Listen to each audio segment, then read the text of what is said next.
Hey guys, let's move on to properties of exponents. This is the last thing in this section, but it gets kind of weird at one point. Okay, so what we need to know first is the properties of exponents. This first one says if you have the same big fat bases multiplying with a dot in between, like 2 to the 4 times 2 to the 20. See the big fat bases? The big fat is the 2. That's the base. And then the exponents are in the air, like this m and n. And look, there's a big multiply dot. Anyway, when you multiply big fat same bases, you actually add their exponents. So this does not make 4 to the something because 2 times 2 is 4. No, sir, ma'am. No. Instead, it makes the same big fat 2, the same big fat 2. And then add your exponents. 4 plus 20 is 2 to the 24. And they want you to type that in the computer. Don't actually type this in your calculator. Okay, another rule that they have is this one with the parentheses that says, let's say we have 2 to the 4 in parentheses, but then the 20 is on the outside. Okay, when this happens, you keep that same big fat base, big fat 2, and then this m and n are multiplying. So to get the new exponent, we would say 4 times 20 is 2 to the 80. Woo. The last sucker says, okay, guys, if you have 2 different big fat bases, but the exponents are the same, what? So if you have like a 2 to the 4 times a 5 to the 4. You see how those big fat bases are different? 2 and 5? 2 and 5? Okay, well, we can kind of rearrange it by just drawing some parentheses and saying 2 times 5 on the inside, and then keep that same 4 on the outside. What? And then this becomes 2 times 5 on the inside is 10. And we still have that 4 outside in the air. So the first 2 tricks dealt with if the big fat bases are the same. Big fat 2, big fat 2. The last trick dealt with if the big fat faces are different, 2 and 5. Okay, so let's look at these examples. Part A. Part A. It says simplify, keep exponents in your answer. And it says use 7 as the base. So we got 2 big fat bases that are the same with a multiply dot in between them. So that looks like this first example that I did with the 4 plus 20 being added. And we still have that big fat base that's the same. Okay, so we're going to still have that big fat base that's the same, 7.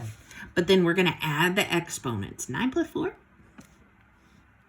And that makes 7 to the 13. Yay. And that's what you would type in. Okay, a first grader is not going to be doing this, but like an 8th grader totally would. Okay, let's look at part B. It says use 2 as the base. So I got a big fat 2, big fat 2, big fat 2, dot, dot. Okay, so that means we can use that rule that we just did. 2 to the 5 plus 7 plus 10.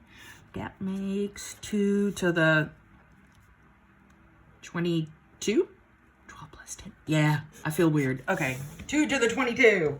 And don't put that in your calculator because it might, like, explode. It's probably real big. Okay, let's go to this last one. Looks kind of awkward. Look, I got a big fat 14 and a big fat 2 and a big fat 7. Those don't match. Awkward. Well, let's maybe look at these ones that don't match and try and fix it. Okay? So let's look over at this rule about the not matching bases. This one right here. that said 2 to the 4 times 5 to the 4, you just put the 4, the exponent, outside of parentheses. And then the big fat bases, you keep that multiply dot and you put it in a parenthesis. So that's what we're going to do.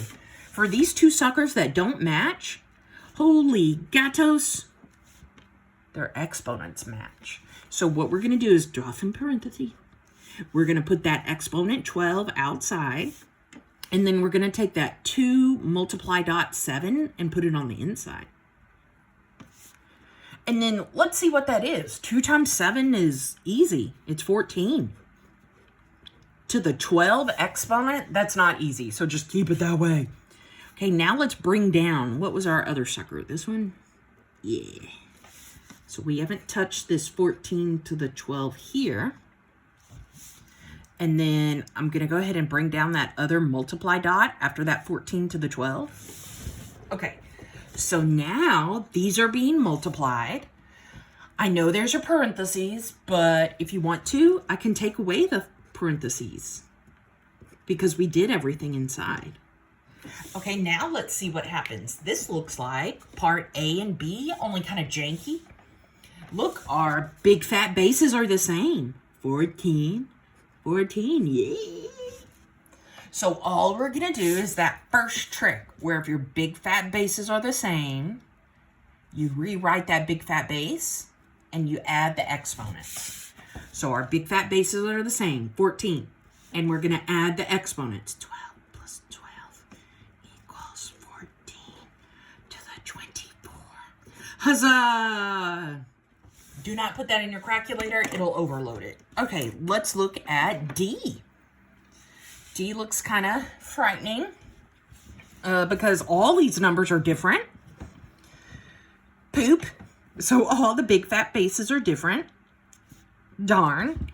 And then I could do what I did on part C if the exponents ever matched.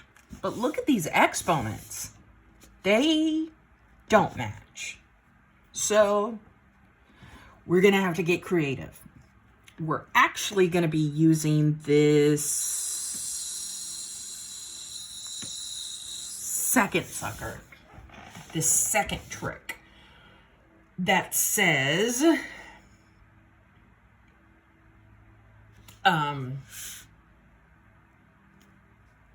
you can break something down by using parentheses. What? Okay, so what we're going to do is we're going to, for this first 4 to the 5, we're going to keep the 5 in the air. But we're going to change the 4 somehow. Okay? And let's see what we need to change the 4 into. It says 4 to the 5 times 8 to the 7, blah, blah, blah, blah, blah. Use 2 as a base. So that means 2 is the big fat number. And I want to know what exponent on this 2 gives me this 4 that I'm talking about. Well, let's just think for a minute. 2 to the 1 means 2. 2 to the 2, 2 times 2 is 4. 2 to the 3 times 2, 8. 2 to the 4 times 2, 16. 2 to the 5 times 2, 32. 2 to the 6, we get it, 64. 2 to the 7, 128. So if you want to know what these are, you can either do 2 times itself, 7 times in the calculator, like 2 times 2 times 2 times 2 times 2 times 2. Or you can just multiply all these numbers by 2 every time you find a new number. Okay, so anyway, the point was we were supposed to find something for the number 4. Okay, well, 4 is 2 to the 2. So I'm going to put 2 to the 2 up in there. All right. Now let's do the same for this 8 to the 7. So no more 8. Let me keep the 7 in the air. Okay, now let me go look for that 8. 8 is 2 to the 3. Nice. So put 2 to the 3 times. And lastly, we need to work on this 128. So let's look for 128. 128 is right here. Hey, good looking. That's 2 to the 7. But then where do I put the little, you can barely see it because I colored over it. Where do I put this little tiny 3? Because it says 128 to the 3. That 3 goes on the outside. So whatever the exponents were in the original problem, 5, 7, 3, they go on the outside. 5, 7, 3. Okay, now we have the same bases. Big fat 2, big fat 2, big fat 2. Our exponents are janky, but we know how to deal with those. Remember over here, 2 to the 4 to the 20. We just multiply that there 4 and 20. Let's do that here, old son. 2, and then multiply. 2 times 5 is 10 times 2 to the 3 times 7 is multiply. 21 times 2 to the 7 times 3 is multiply. 21. Okay. So how did I get this 10 and this 21 and this 21? I multiplied these tiny exponents. Yeah, okay. We're still not finished because our answer is supposed to look like just like maybe 7 to the 13 or 2 to the 22, not 3 things in a row. Okay, so let's go back to our tricks. Oh my gosh. My trick said that if you have the same big fat base, 2, you add the exponents. 4 plus 4. Okay, let's do that. So I got the same exact base, big fat 2. So we're going to add their exponents. 10 plus 21 plus 42. I think that's 52. Hey, 2 to the 52. Definitely do not put that in your calculator. It'll explode. So again, the way we got that 52 was 10 plus 21 plus 21.